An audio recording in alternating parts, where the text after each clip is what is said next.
जय श्री कृष्ण। नमस्कार दोस्तों, स्वागत है आप सभी का हमारे चैनल भक्ति ज्ञान में। दोस्तों, आज मैं आपको महापुण्य फल देने वाली 5 कहानी सुना रहा हूँ। आइए सबसे पहले सुनते हैं, आपको क्या चाहिए, तृप्ति या भूख।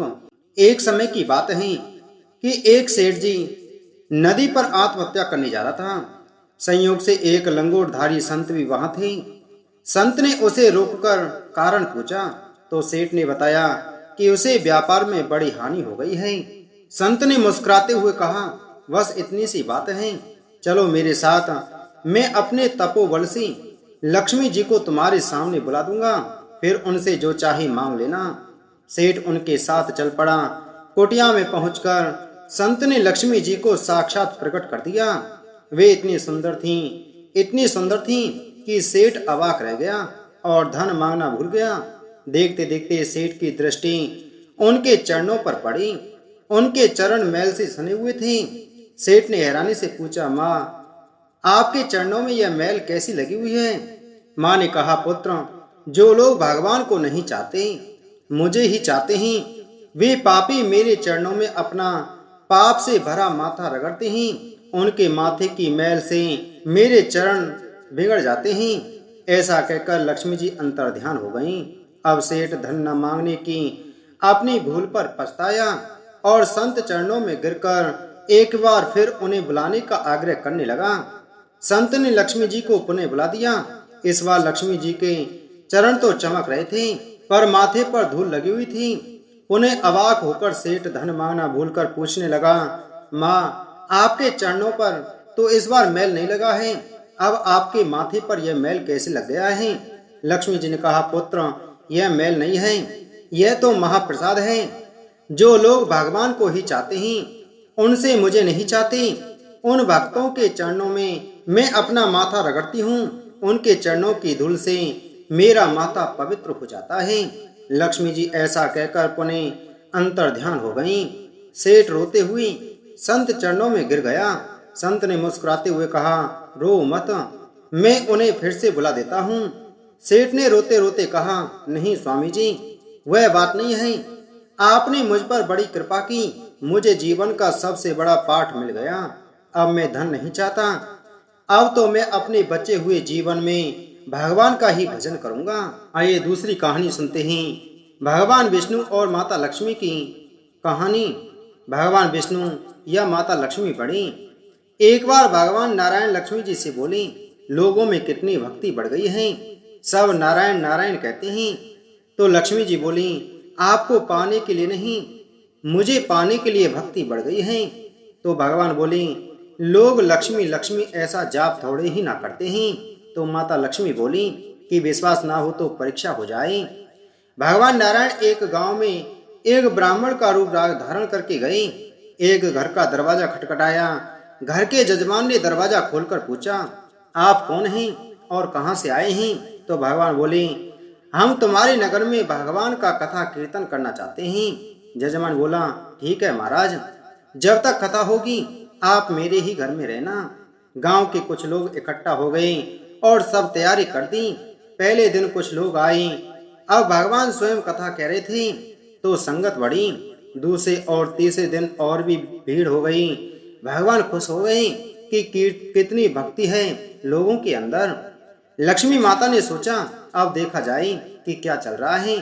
लक्ष्मी माता ने बूढ़ी माता का रूप लिया और उस नगर में पहुंच गई। एक महिला ताला बंद करके कथा में जा रही थी कि माता उसके दरवाजे पर पहुंच गई और बोली, बेटी जरा पानी पिला दे।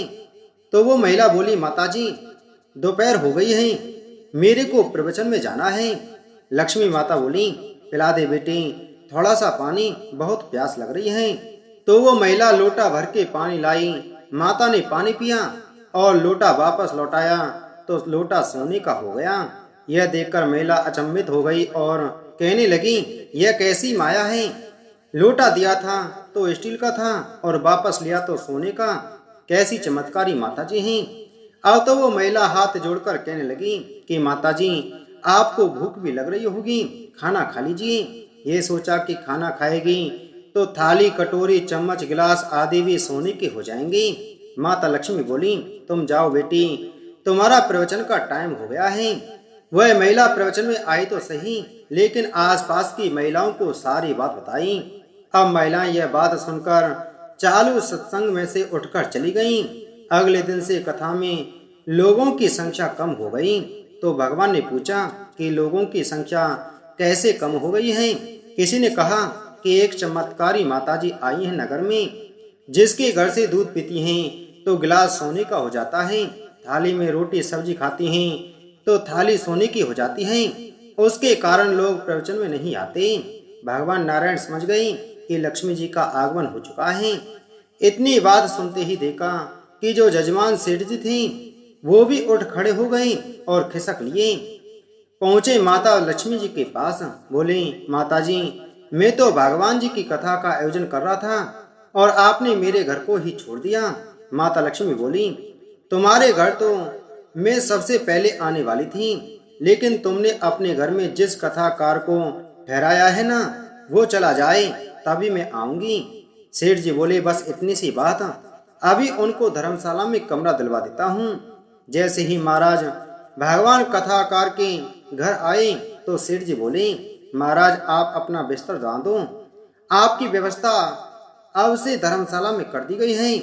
महाराज बोले, अभी तो 2-3 दिन बचे हैं कथा के, यहीं रहने दो। सेठ बोले, नहीं नहीं, जल्दी जाओ, मैं कुछ नहीं सुनने वाला, किसी और मेहमान को ठहराना है अपने घर में। इतने में लक्ष्मी जी आई। कहा कि सेठ जी आप थोड़ा बाहर जाओ, मैं इनसे थोड़ी बात करती हूँ। माता लक्ष्मी जी भगवान से बोली, प्रभु अब तो मान गई। भगवान नारायण बोले, हाँ लक्ष्मी, तुम्हारा प्रभाव तो है, लेकिन एक बात तुमको भी मेरी माननी पड़ेगी कि तुम तब आई जब संत के रूप में मैं यहाँ आया। संत जहाँ कथा करेंगे वहाँ लक्ष्मी तुम्हारा निवास जरूर होगा। यह कहकर नारायण भगवान ने वहां से वैकुंठ के लिए विदाई ली। अब प्रभु के जाने के बाद अगले दिन सेठ के घर सभी गांव वालों की भीड़ हो गई। सभी चाहते थे कि यह माता सभी के घरों में बारी बारी से आए, पर यह क्या, लक्ष्मी माता ने सेठ और बाकी सभी गांव वालों को कहा कि अब मैं भी जा रही हूँ। सभी कहने लगे कि माता ऐसा क्यों, क्या हमसे कोई भूल हुई है? माता ने कहा, मैं वहीं रहती हूँ जहाँ नारायण का वास होता है। आपने नारायण को तो निकाल दिया, फिर मैं कैसे रह सकती हूँ? और वो चली गई। जो लोग केवल माता लक्ष्मी को पूजते हैं वे भगवान नारायण से दूर हो जाते हैं। अगर हम नारायण की पूजा करें तो लक्ष्मी तो वैसे ही पीछे पीछे आ जाएंगी, क्योंकि वो उनके बिना रह ही नहीं सकती। जहाँ परमात्मा की याद है वहाँ लक्ष्मी का वास होता है। केवल लक्ष्मी के पीछे भागने वालों को ना माया मिलती है ना ही राम। ज्ञान बांटने से बढ़ता है और केवल अपने पास रखने से खत्म हो जाता है। बोलो लक्ष्मी माता की जय। आइए सुनते हैं तुलसी माता की कहानी। एक बार एक गांव में एक बुजुर्ग महिला रहा करती थी। वह बहुत ही पूजा पाठ किया करती थी। वह रोज तुलसी माता की पूजा करती थी और वह बुजुर्ग महिला रोज तुलसी माता से कहती थी, हे तुलसी माँ, तुम मुझे बहू दे, पीताम्बर की धोती दे, मीठा मीठा घास दे, बैकुंठ में बास दे, चटक की चाल दे, पटक की मौत दे, चंदन का काट दे, रानी सा राज दे, दाल भात का भोजन दे, 11 की मौत दे और कृष्ण जी का कांदा दे। वह बुजुर्ग महिला तुलसी माता की रोज पूजा करती और उनके बिडले को रोज सींचती। तुलसी माता बुजुर्ग महिला की बात सुनकर धीरे धीरे सूखने लगी। तभी भगवान श्री कृष्ण ने देखा कि तुलसी माता सूख रही हैं और तभी एक दिन भगवान श्री कृष्ण तुलसी माता जी के पास प्रकट हो गए और भगवान श्री कृष्ण जी ने तुलसी माता से पूछा, तुम क्यों सूख रही हो? सभी महिलाएं तुम्हारी पूजा करती हैं और तुमको सींचती हैं, लेकिन फिर भी तुम सूखती जा रही हो, इसका क्या कारण है? जिसके बाद तुलसी माता ने भगवान श्री कृष्ण जी से कहा, हे प्रभु, एक बुजुर्ग महिला मेरे पास रोज आती है और रोज एक ही बात बोलती है, हे तुलसी माता सबकी दाता, मैं तेरा बिडला सींचती हूँ, तुम मुझे बहू दे, पीताम्बर की धोती दे, मीठा मीठा घास दे, बैकुंठ में वास दे, चटक की चाल दे, पटक की मौत दे, चंदन का काट दे, रानी सा राज दे, दाल भात का भोजन दे, 11 की मौत दे और कृष्ण जी का कांदा दे। मैं उस बुजुर्ग महिला की सारी मनोकामनाएं पूरी कर सकती हूँ। लेकिन उसकी एक मनोकामना पूरी नहीं कर सकती। मैं कृष्ण जी का कांदा कहाँ से दूंगी उसको। तभी भगवान श्री कृष्ण जी तुलसी माता की बात सुनकर जोर जोर से हंसने लगे। और फिर भगवान श्री कृष्ण जी ने तुलसी माता जी से कहा कि तुम चिंता मत करो, जब वह बुजुर्ग महिला की मृत्यु होगी तब मैं स्वयं ही उसको कांदा देने आ जाऊंगा और तुम उस बुजुर्ग महिला से यह बता देना। जिसके बाद भगवान श्री कृष्ण जी तुलसी माता को यह बात बताकर वहां से अंतर ध्यान हो गई। और धीरे धीरे उस बुजुर्ग महिला की तबीयत खराब हो गई। और एक दिन जब एकादशी का दिन था तो उस दिन उस बुजुर्ग महिला की मृत्यु हो गई। तभी कुछ बुजुर्ग महिला के आसपास के रहने वाले सभी लोग आ गए और उन्होंने उस बुजुर्ग महिला की अंतिम संस्कार के लिए उसको जैसे ही उठाया तो वह बुजुर्ग महिला वहां पर किसी भी व्यक्ति से नहीं उठी। तभी वहां पर अचानक से एक बच्चा आया और सभी से कहने लगा कि मैं इस बुजुर्ग महिला के कान में कुछ कहूंगा जिससे यह बुजुर्ग महिला हल्की हो जाएगी और आप सभी लोग इनको आराम से उठा सकेंगे। यह सुनकर सभी लोग बहुत ही आश्चर्यचकित हो गए और कहने लगे ऐसा कैसे हो सकता है। और सभी लोगों ने उस बच्चे को बालक समझकर वहां से भगा दिया। लेकिन वहां पर उपस्थित एक बुजुर्ग आदमी ने उस बच्चे से कहा कि जाओ, तुम्हें जो कुछ कहना है वह कह लो। लेकिन सभी लोगों को यह नहीं पता था कि बच्चे के रूप में भगवान श्री कृष्ण खुद ही आए हैं उस बुजुर्ग महिला को कांदा देने के लिए। जिसके बाद भगवान श्री कृष्ण ने उस बुजुर्ग महिला के पास जाकर और उसके कान में जाकर कहने लगे, माई, मन की निकाल ली, पीताम्बर की धोती ले, मीठा मीठा घास ले, बैकुंठ में बास ले, चटक की चाल ले, पटक की मौत ले, चंदन का काट ले और अब ले कृष्ण जी का कांदा भी ले। भगवान श्री कृष्ण के इतना बोलते ही वह बुजुर्ग महिला हल्की हो गई। और फिर भगवान श्री कृष्ण ने सभी लोगों के साथ मिलकर उस दिन महिला को कांदा दिया और उस बुजुर्ग महिला का अंतिम संस्कार कराया। जिसके बाद उस बुजुर्ग महिला को मोक्ष प्राप्त हो गया और उस बुजुर्ग महिला को स्वर्ग की प्राप्ति हुई। तुलसी में माता लक्ष्मी जी का वास होता है। तुलसी जी का पेड़ लगाने से घर में सुख शांति और समृद्धि बनी रहती है और तुलसी जी की पूजा करने से मोक्ष की प्राप्ति होती है। बोलो तुलसी माता की जय। आइए सुनते हैं पीपल पथवारी माता की कहानी। किसी गांव में एक गुजरी रहती थी। उसने एक दिन अपनी बहू से कहा कि जा, तू ये दूध और दही बेच कर आ जा। वह दूध दही बेचने गई तो रास्ते में उसने देखा कि बहुत सी औरतें पीपल सींचने आई हैं। वह उन्हें देखकर वहां बैठ गई और उसने उन औरतों से पूछा कि तुम क्या कर रही हो। तब औरतों ने जवाब दिया कि हम पीपल महादेव की पटवारी सींच रहे हैं। उसने पूछा कि इसको करने से क्या लाभ होता है। उन्होंने जवाब दिया कि ऐसा करने से अन्न और धन की प्राप्ति होती है। अगर किसी का पति वर्षों से बिछड़ा हुआ है तो वह भी मिल जाता है। उनकी बातें सुनकर वह गुजरी बोली कि तुम तो पानी से सींच रही हो, मैं तो दूध दही से सींचूंगी। अब वह गुजरी हर रोज वहां आती और सारे दूध दही से पीपल की पटवारी को सींच जाती। उसकी सास उससे हर रोज पैसों के बारे में पूछती तो वह कह देती कि महीना खत्म होने पर ही वह सारे पैसे लाकर देगी। महीना पूरा हुआ और पूर्णिमा आई तो वह गुजरी पीपल की पटवारी के पास धरना देकर बैठ गई। पीपल ने उससे पूछा कि तुम यहाँ क्यों बैठी हो। उसने कहा कि मेरी सास दूध दही के पैसे मांगेगी। पीपल ने कहा कि मेरे पास पैसे नहीं हैं, ये भाटे डंडे पत्ते और पान पड़े हैं, यह सब ले जा और गुल्लक में रख देना। घर जाने पर सास ने पूछा कि पैसे लाई हैं। तब उसने कहा कि मैंने गुल्लक में रख दिए हैं। सास ने गुल्लक फोड़कर देखा तो उसकी आंखें फटी की फटी रह गईं। गुल्लक में हीरे और मोती जगमगा रहे थे। पत्ते धन में बदल गए, जिन्हें देख सास बोली कि इतना धन कहाँ से लाई है। बहू ने सारी बात सास को बता दी कि उसने तो दूध दही से पीपल की पटवारी सींच दी थी और पैसे मांगने पर पीपल ने पत्ते डंडे और भाटे दिए थे और वह गुल्लक में रखने से हीरे मोती बन गए। बहू की बात सुनकर सास बोली कि मैं भी पीपल की पटवारी सींचने जाऊंगी। सास दूध दही तो बेच आती और दूध और दही की हांडी धोकर पीपल की पटवारी में रख आती थी। घर आकर वह बहू से कहती कि तुम मुझसे पैसे मांग, बहू कहती कि कभी बहू भी सास से पैसे मांगती है क्या? सास के बार बार कहने पर आखिर बहू ने सास से पैसे मांग लिए तो वह पीपल के पास जाकर धरना देकर बैठ गई। पीपल ने भाटे, पत्ते, डंडे और पान उसे भी दिए और उसने गुल्लक में जाकर रख दिए। सास के कहने पर बहू ने गुल्लक फोड़ा तो देखा कि उसमें कीड़े मकोड़े चल रहे थे। तब गुजरी ने अपनी सास से पूछा कि यह सब क्या है? सास कीड़े देखकर बोली कि पीपल पतवारी ने तुझे धन दिया और लेकिन मुझे कीड़े क्यों दिए?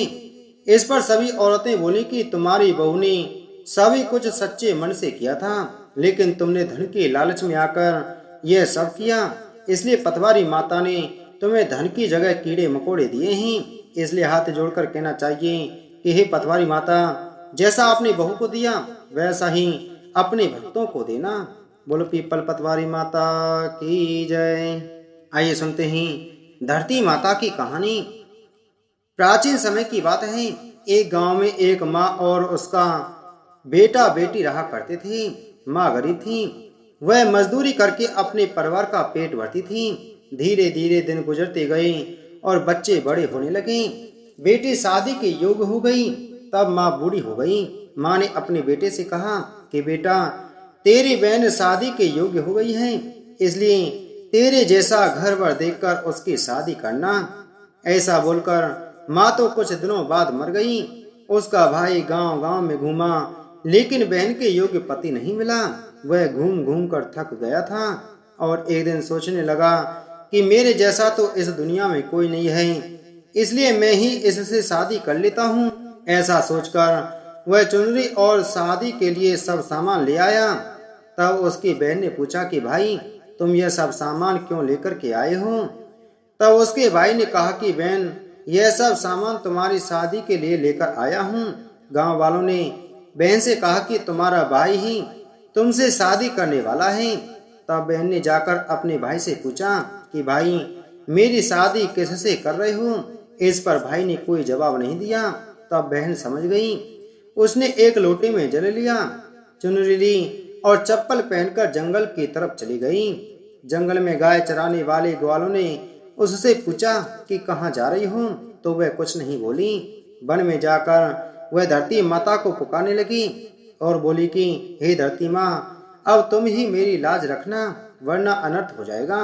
वह बोली, मैं क्या करूं? माँ, मुझे अपनी गोद में ले लो, नहीं तो अन्याय हो जाएगा। तब धरती फटी तो बहन ने एक तरफ लोटा, चुनरी और चप्पल रख दिए और वह धरती में जाने लगी। इतने में दौड़ता हुआ उसका भाई जंगल में आया और उसने ग्वालों से पूछा कि मेरी बहन किधर गई है? ग्वालों ने कहा कि तेरी बहन उस तरफ गई है। वह बहन बहन पुकारता हुआ उस तरफ दौड़ता है। तब वह देखता है कि उसकी बहन धरती में समा रही है। यह देखकर वह बहन को पुकारता हुआ उस तरफ दौड़ता है। तब तक उसकी बहन धरती माता में समा चुकी थी। केवल थोड़े से बाल दिखाई दे रहे थे। वह बहन के बालों को मुट्ठी में पकड़कर रोने लगा। बहन, तू सत्य के लिए धरती माँ की गोद में समा गई। मेरी बुद्धि भ्रष्ट हो गई थी। माँ का वचन निभाने के लिए मेरे जैसा कोई वर नहीं मिला, इसलिए ऐसा विचार आया। ऐसा बोलकर वह जोर जोर से रोने लगा। पर धरती माँ ने सत्य के लिए बेटी को अपने में समा लिया। जो बाल बाहर रह गए थे वह दो बन गई। इसलिए औरतें धरती माता की कहानी सुनती हैं और चुनरी, चप्पल, लोटा, बर्तन में हरी मूंग और लड्डू कुंवारी कन्या को देती हैं। जो भी धरती माता की कहानी सुनता है, धरती माता उसको सुखी रखेंगी। हे धरती माता की कहानी कहने, सुनने और हुंकार भरने वाले को सुखी रखना। बोलो धरती माता की जय।